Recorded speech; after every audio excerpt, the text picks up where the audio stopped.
নদীর মতো জীবনও চলতে থাকে, কখনো শান্ত, কখনো বা উত্তাল, কিন্তু থেমে যায় না কখনো। নদী শেখায় কিভাবে সবকিছু বয়ে নিয়ে যেতে হয়, কষ্ট, ব্যথা, ভালোবাসা। নদীর মতো যারা, তারা নিজের পথে বয়ে যায়, কখনো পিছনে ফিরে তাকায় না। নদীর স্রোতের মতো কিছু মানুষ আসে, ছুঁয়ে যায়, তারপরে একদিন হারিয়ে যায় দূরে কোথাও। সূর্য বা চাঁদের আলোয় নদী যেমন কেঁপে ওঠে, ঠিক তেমনি হৃদয়ও কেঁপে ওঠে কিছু স্মৃতির ছায়ায়। নদীর পাশে বসে চুপচাপ তাকিয়ে থাকা মানে নিজের ভেতরের সমস্ত শব্দ শুনতে পাওয়া।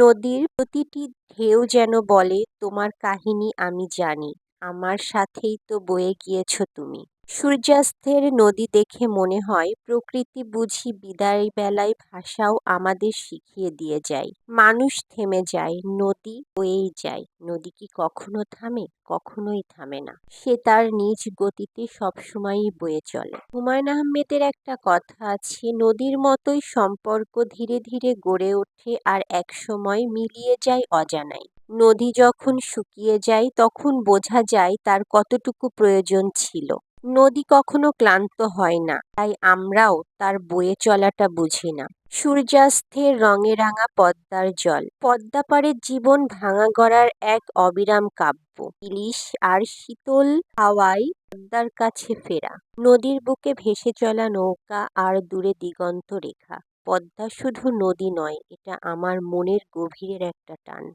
শান্ত দুপুরে পদ্মার পাড়ে কাটানো মুহূর্তগুলো অমূল্য।